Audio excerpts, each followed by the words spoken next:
Good morning, welcome to CATEX TV. My name is Frank Fortunato. Today is Monday, December 19th, 2016. If you want to follow us on Twitter, please go to CATEX TV. Well, the Electoral College is going to meet in various state capitals, all 50 of them around the United States today, to formally cast their votes for the presidential election.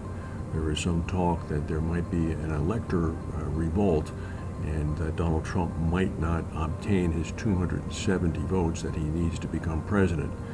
Don't bet on it. It's likely that he will win as expected.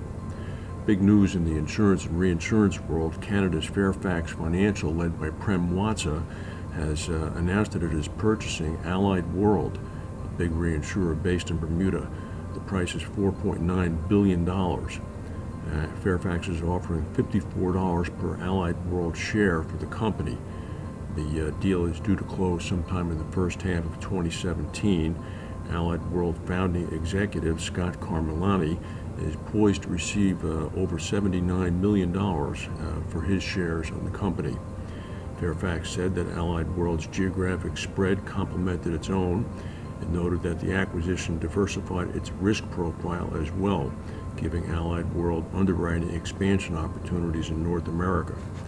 Allied World had been involved in takeover talks in which it was going to be acquired by Markel earlier this year, and it had been thought on the street that Allied World was in fact a target for acquisition. Apple has announced a legal challenge to the record $14 billion EU tax demand that the European Union made earlier this fall. Apple's combative stand underlines its anger with the European Commission when it ordered the company to repay $13.8 billion to Ireland, where Apple has its European headquarters. Apple's attorney said that the company is not an outlier in any sense that matters to the law. We're a convenient target because we generate lots of headlines. They noted that the Irish have put an expert opinion from an incredibly well-respected Irish tax lawyer into the record that gave Apple the ammunition to go ahead and make the tax moves that it did. Apple said that it's likely the commission did not even bother to read that. A Russian military plane crashed earlier today in Siberia. Initial reports said that 27 people have been killed. Fortunately, however, there were no deaths, according to the Russian Defense Ministry. The plane crashed about 29 miles from the airport at Tixi in extremely north Siberia. It was an Ilyushin IL-18 turboprop plane. Some people have been seriously injured, as many as 16, but thus far there are no deaths. Post office and rail workers in Britain have gone on strike in a week that could see industrial strike actions disrupting the various industries just ahead of the Christmas season. The strike at the British Post Office have closed about 50 big branches throughout the country. A rail strike in the southern part of the country continues, with conductors now beginning 2 days of strike actions. Talks at averting a strike by British Airways cabin crew over Christmas have started as well. It seems as if British workers are rattling the cages just coming up to the Christmas season when their voices will be most heard. Over the weekend in the northeastern U.S., there was a day of very bad weather on Saturday.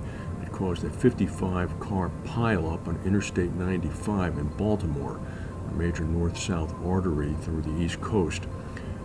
Also involved was a fuel truck that flipped over in a median and caught fire.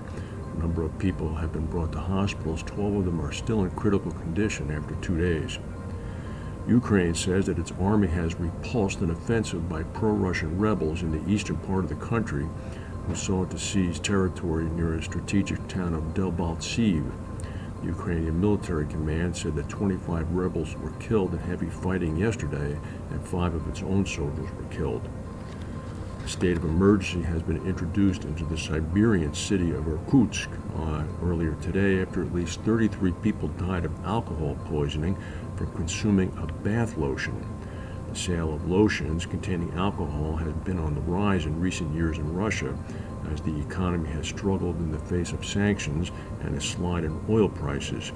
Poisonings involving cheap surrogate alcohol are a regular occurrence, but the Irkutsk case was the deadliest such incident in years.